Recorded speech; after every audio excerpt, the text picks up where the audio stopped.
বাবা রাইয়া নাচছো? দাঁড়াও, আর 2 মিনিট লাগবে। 2 মিনিট বাজতে আর কত সময় লাগবে? মুগি বাগে কি রাখো?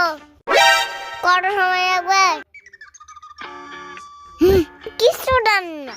আজকাল তুমি বলতে হবে না। বলছি নাকি যদি বলি এখানে সিঙ্গারা আছে, তাহলে তো ও আমাকে একটাও খাইতে দিবে না। ও এইখানে এইখানে তোমার দাদুর জন্য বেগুনি আনছি। তোমার দাদু বুড়া মানুষ তো, তাই ভাত খাইতে চায় না। বুড়ো মানুষরা আবার কি? যাদের বয়স অনেক হয়েছে তারাই বুড়া মানুষ। যেমন তোমার ছয়পুল দাদু, বকুল দাদু, তোমার নানু, এরা সবাই বুড়া মানুষ। ও বুঝছি, জানলা হাত পা পালে না, চুল টুল পাকা, তারা বুড়ো মানুষ। দাদুলা বুড়ো মানুষ হয়েছে কেন? ইয়ে না, মানে ওরা জানো না?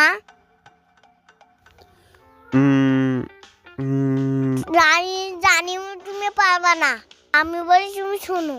ওলাকে চিপ পড়তে তো খায় না। চিপস পটেটো খায় না, তা কি হয়েছে? চুপ করো, বলো বলো কথা।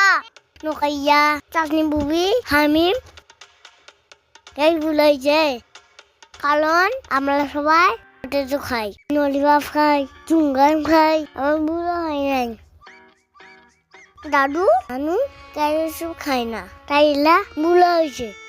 আমার আবু আমার পটেটো চুলি খুলি খায়, সেই জন্য আমার বাবু বুড়ো হয় নাই।